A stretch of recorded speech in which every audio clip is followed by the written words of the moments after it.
Hello, everybody. Welcome back. This is the Chelsea Rundown, episode 58 for the women's first and men's fourths for round 16. That opening music, of course, was going to run by Tony Herdman, which is available on Spotify. As always, I'm joined by Ace. How are you doing, mate? Yeah, mate, every day's a pretty good day. Don't mind having a couple of bevies on a Tuesday, getting around you guys, having a bit of a chat about baseball, a bit of a yarn, throw the old white ball around and see what garbage I can come out of my mouth. Very good. Also joining us this evening is Liesl. How you doing? Good, thank you. How are you? I'm all right, thanks. Hopefully you're feeling a bit better than the women's footage from the game on the weekend. As you can see on screen there, we got water on the front lens and then humidity on the back element, so it doesn't clear up the whole game. So we won't be showing you the standard footage. Okay, Liesl, tell me, please, whom for the women were in the team this weekend? In our team, we had myself on the hill pitching to Jess behind the dish. We had Liv at first base, Bronwyn at second base, Mish at shortstop, Mel at third base, Sam in left, Kate in centre, and Emily coming up from the twos to join us in right field. Excellent. That's a few times we've seen Em in the lineup. Does she qualify for the upcoming finals? I'm actually not too sure. I think we need about 5 games for someone to qualify for finals, which I actually think she has played. I'm going to have to double check that, but hopefully, because she's a great person to have in the team and she's a really good relief pitcher also. Yeah, strong addition to that lineup. Tell me, how did the game itself go? What were the highlights? Yep, so I started us off on the mound. I pitched the whole game, actually. I think there were about 5 hits got off myself, and I think only 4 runs scored. I went for 5 innings. I struck out 6 and walked 7, unfortunately. How many pitches did you throw? 128 pitches and 71 were strikes. Whoa, is that a new high score? I have no idea. I don't know, but I was happy. I'm happy with that. Mel and Liv each got a safe hit on the day. Mel got a single scoring 2 RBIs, and Bronwyn got some contact that drove in 2 runs also. We had Mish, who got 3 walks on the day, and Kate, Mel, Liv, Mish all stole multiple bases for us on the day. So there was actually 16 stolen bases in total for the game. Sounds like you ladies did great work. What was that final score? So the final score was 4-8 our way. Very good. What about the Golden Flipper noms for the week? Unfortunately, we can't show them. Same issue is persistent. Who are you nominating this week? So Golden Flipper nomination 1 goes to Mel for a stellar 2 RBI single. It came in a really key important time in the game, scoring those runs and getting us ahead in the score. All right, solid. Nomination 1. How about nomination 2 this week, please, Lisa? Nomination 2 goes to Sam for another incredible catch in left field. As always, she's been playing there for pretty much the entire season in the outfield, and she does incredible all the time. She's had multiple catches in the outfield, and she's always a reliable outfield to have. Fantastic. And how about nomination 3 for this week, please? Nomination 3 goes to Mish for a line drive catch at shortstop. Excellent work. All round, great work. Now, Ace, point of order on the Golden Flippers. Is the finals, is this concluding it? Like, this is round 16, so is that it for the Golden Flipper noms, or do they go into the finals? This is unfortunately the end of the Golden Flipper this weekend. So as we carry on into finals, it just moves into plays of the day. So we'll just be sort of nominating plays. But like the seasonal awards, Golden Flipper is seasonal. So it just runs from round 1 to, 15? And so then we move on. Might be another Golden Flipper vote until next year. But stay tuned, because there will be another one, I suspect. Just quickly, Lisa, on the women's, must have been nice getting back into the winners column. I know last 2 weeks, you had the draw 2 weeks ago and then the 6-7 loss this week. Do you think your girls sort of hitting your strides a little bit, getting a little bit more momentum coming into finals? How are you feeling about it all? I'm feeling pretty nervous. I think as the main pitcher for the team the whole season, I'm feeling quite sort of a bit nervous, and I've actually rested myself over the last few weeks. So I was glad to get back on the mound this weekend and just sort of make sure that my arm's still there. I think with the losses and the draws over the last few weeks, it was because we were actually playing the top end of the ladder. It was really nice to end the season and the main part of the season on a win though against Research. They were a really nice bunch of girls, and it was actually quite a good game. They had some very strong batters and some strong pitching also. Yeah, so it'll be good. I think we'll be facing Melbourne at a home final this coming weekend, and that will be exciting because we haven't actually beaten them yet. We drew against them in the first game at Melbourne, and then when we played them at home, they actually beat us 8-10. I see close game. 11-11, 8-10. Look, I don't know, but I just feeling a little bit of Dolphin pride. I think you girls can get up. Can you give us, off the top of your head, and this might be throwing you under the proverbial spanner, but the ladder positions, how did you girls end up finishing? We actually ended up finishing second on the ladder overall.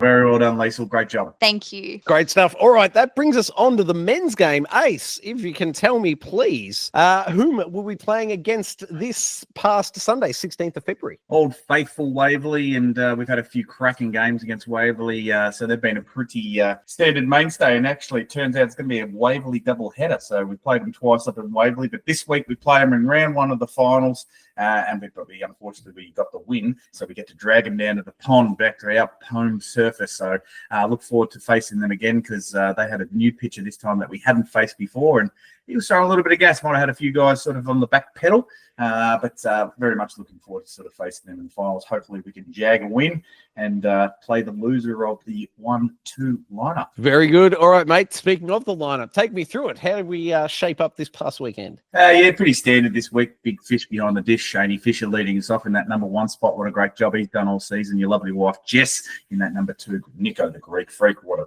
stellar day he had. The batsmen, they certainly were cold, but he was warming them up. Big Acey. His aceness might have demoted himself down to peasantness with his performance on the weekend. 3 strikeouts. Let's not talk about it. Big Davey Fisher also got the donut, which made the batting award very interesting. Big T Roy, welcome back, T Roy, after your absence. Was it last week with the flu? Yeah, big, mate, it was. Well, not big. It's Little Plugger, welcome back, Plugger. Little Plugger, welcome back, Little Plugger. Humbies, love to see you down there. Humbies on your mate. Big Ugly Marcus, unfortunately copped an injury on the weekend. We'll see how that holds up going into finals. And Lucas Carey, love the chatter. Great stuff, everyone. All right, Ace, tell me, what were the specifics, highlights from the game, please? Yeah, so look, we started the game with a young bloke on the mound, and he was sort of throwing a little bit wild. That was like a nice little bit of pace on it, but luckily enough, we were able to get 4 runs on the board in the first dig, because that was about it for us, I believe. So we sort of controlled it from there, and then realistically, it was just an all-out defensive game on both ends, and it was sort of a lot of 3 ups, 3 downs, both ways, not a lot of hitting, and everyone sort of I would say everyone was really stellar in the field. Infield played very well. Outfield played exceptional. And, you know, I can't go much further than not mentioning Little Plugger, who pitched, I believe, it was 7 innings straight, didn't take a break. All that new cardio and physique has been paying off. There's the big Nico there running there. Love to see those little legs pedal away.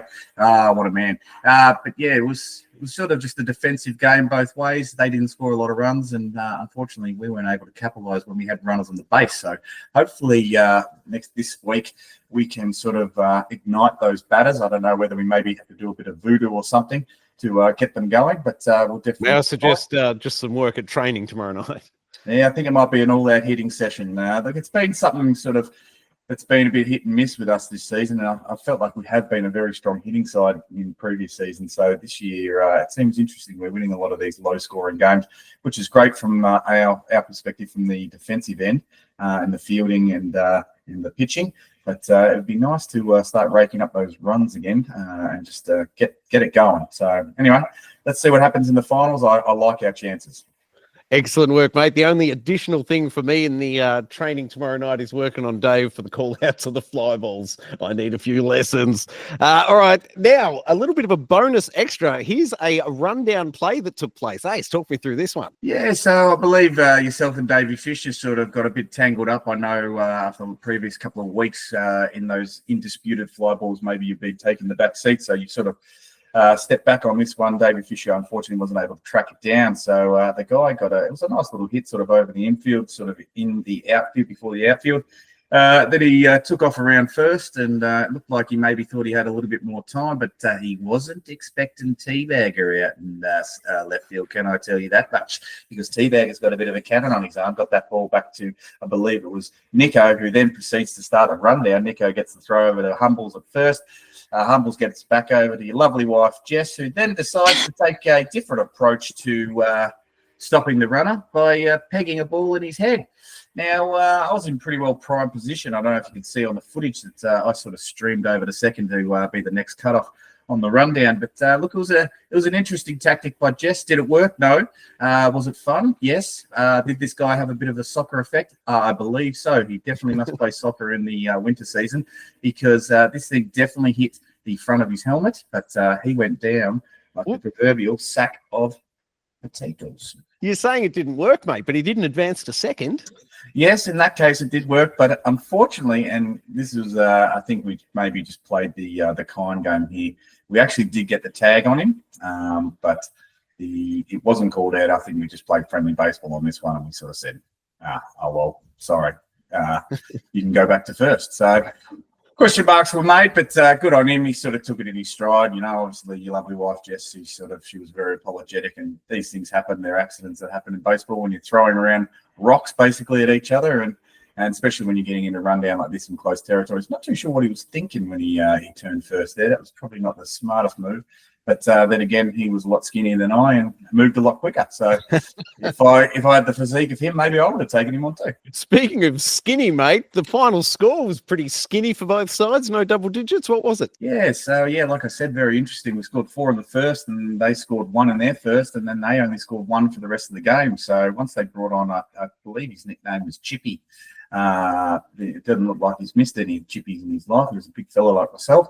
I know that he got around a second at one stage. He was huffing and puffing, and I gave him a little nod. And I said, "I know what it's like, mate." But he was an absolute hell of a pitcher. I'll tell you what. Yeah, Chippy. I would have nicknamed him Zippy. Yeah, I love that. Yeah, there you go, Chippy. If you're out there and you're listening, your new nickname Zippy, because you were barreling down the strike zone and you had me in all sorts. Actually, you had the whole team in all sorts, because we only amassed, I believe, it was 3 hits for the entire day. So he sat me down swinging in my second at bat. Yeah, great job, Zippy. Hopefully we don't face you next week. Oh, you've just summoned him now. We'll definitely be seeing him. All right, Ace, let's have a look back at some of the highlights in the Golden Flipper, shall we? Whom was nominee 1, please? Yes. So, again, your lovely wife sort of just dominating out there in centre field. What does she do? She just tracks down balls left, right and centre. And, Lucas Carey, we love Lucas Carey for the chatter, but sometimes his legs maybe just aren't quite there, and Jess had to make up a lot of distance and made a very lovely running catch, sort of glove outstretched. And it was just sort of plays like this that sort of excelled as to why we were able to be so defensively minded, because you can see that she started moving right when this thing came off the bat, and she knew exactly where it was going. I don't even think Lucas Carey moved. Lucas, you out there? You moving? No, he's not moving. Oh, there he is. He's about. He's back. He's got a pulse. But lovely stuff, Jess. You've just been spectacular out there in centre field. Great work, J-Dub. All right, Ace. Nomination 2 this week, please. Yeah, well, like I said, when the bats are pretty cold, when you get a nice hit on the day, sometimes you got to celebrate them. And, Nico has had his ups and downs with the bats all year, but this was an absolutely stellar hit against, like what we said, Zippy, the inaugural amazing pitcher from Waverley, and he was the only one who sort of really got onto anything all day with that lovely left-handed swing of his, and he put this in a place where nobody could get it. I don't think Jess could get this one. She probably would have tried, actually, but no, he belted this right down the right field line, and there was just no one could get to it, and it sort of rolled out of bounds, and he was able to turn the base and peg out a double baser, which there he is. Look at those little legs go. Love that, Nico. Good job, effort, mate. But got to tip of the hat to Nico for a fantastic hit for the day. That was a beautiful display of his years of baseballing and just great experience coming to the fore. All right, Ace, nomination 3. Who was it, please? Yeah, so a couple of things here. I know we do plays of the day, but I had to make a special announcement for this one. This was Plugger. It's a 2-part award. Not only did he pitch 7 innings straight up, but he was also just doing little things like this, where he was getting off the mound really quick, picking up balls barehanded, making the plays over to first to get the out. It was just an absolute stellar effort. I don't think I even seen a single bead of sweat come off his brow all day. He pitched an absolute hell of a game, and I love it when we're sort of in the infield and the outfield, and we're able to back up a spectacular performance like this on the mound. And look, hats off to you, Plugger. Great effort. Love seeing you out there. Love seeing you having success. Love seeing you at winter. Great work, Plugger. Inspirational stuff, mate. All right, that will bring us through to the results for this past weekend. Liesl, please tell me, how did the women shape up? So our first won on an 8-4 win against Research Lower Plenty, and our second smashed Berwick 20-3. Get that one up, you Berwick. I know. How about the men? How'd they go? Yeah, so I don't, again, another captain's shout again, or president's shout. Kyle, put your wallet away, champ. You can keep it for another week. But our first had a 3-0 win against the mighty Moorabbin Panthers. Our second's had a 5-5 draw against the mighty Moorabbin Panthers. Unfortunately, our thirds, who are sort of in a similar boat to us, have maybe dipped off, maybe at the wrong time of the season, but we're all going to be coming back strong during the finals. Had a 7-9 defeat against the Melbourne Aces. Jesus Christ. T-Mac playing the bloody Australian Major League Baseball team. Christ. Anyway, our fourth had a 4-2 win, and our fifth's up, the mighty fifths. Is this their third win for the year, Lisa? Give me some tips. What happened down there? Give me a quick rundown. Hell yeah, it is our third win of the season. Catch us in finals. No, it was really good to go out on a win for the last game of the season with the fifths. We've gelled really well as a team all year, and we haven't always come out with the biscuits every single game, but it's always been fun, and it's always been a really nice vibe and a really nice environment. But yes, so we actually haven't beaten Pakenham at all this season, so it was really good to finally beat them with a 15-10 win. Well, that makes two of us, Lisa. None of us have beaten Pakenham. No one on this podcast has beaten Pakenham in about the last 15 years. That's how we play them. But yeah, great job to see you girls and boys out there having a 15-10 win. And I love your use of the word biscuits. Great job, Teabagger. Take us to the finals. What's happening? All right, Liesl, tell me, where are the women this weekend and who are they against? So our first final, the semi, will be held on Saturday at home at 1:30 against Melbourne. What have the men got on the plate for this weekend? Yeah, so our fourths and our thirds managed to progress through to the finals. Our thirds, they will be playing the Melbourne Aces, 4 p.m. And our fourths, we're playing at home this week against Waverley at 1:30. So get on down and see some fine baseball. And I have to do a quick shout out before I forget. This week's nominations for the Gold Flipper came from young Riley Fisher. He was going to try and be here tonight, but unfortunately came down with a bit of a bug. All the best to you, Riley. Get better, because we're going to need you cheering on the super skipper, we call you now. He's 1-0. He skipped us on the weekend, and we're undefeated under his tutelage. So step aside, Dazzler. Riley has taken the spot, the mantle. Thank you very much for watching, everybody. This has been the rundown. Check out the description for links to the full games. Well, the men's full games. Obviously, the women's camera was underwater, but that'll do it for this week. Liesl, thank you so much. Thank you for having me. Always a pleasure. And Ace, thank you, sir. Great work. Just remember, the pod always swims strongest together.